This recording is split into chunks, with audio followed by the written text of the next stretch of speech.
আসসালামু আলাইকুম বন্ধুরা, সবাই কেমন আছেন? এই সেই ব্যক্তি যে ব্যক্তি রান্না করে আমাদের জন্য মজাদার চুইঝাল খাবার পাকাচ্ছে। ঠিক আছে ভাই, আপনার নাম কি ভাই?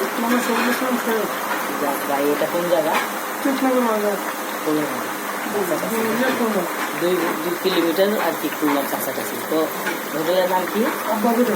আব্বাস হোটেল। ঠিক আছে, হোটেলের ছবি টবি সব তুলবো, খাওয়ান দাওয়া করবো, ভিডিও করবো। কিন্তু ভাই কেরান আর যে খাবারটা মাশাআল্লাহ দেখতে এত সুন্দর, যা আপনাদের মানে ধারণার বাইরে। যদি এটা স্বাদ গ্রহণ করতে চান তাই এই আব্বাস হোটেলে আসবেন, আসলে আপনারা খেতে পারবেন। আর খুবই মজাদার খাবার।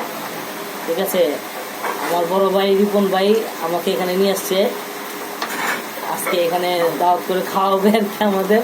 তো দোয়া করবেন রিপন ভাইয়ের জন্য আর আমাদের জন্য, যাতে আমরা আপনাদের মাঝে এরকম ভিডিও নিয়ে আসতে পারি। ধন্যবাদ।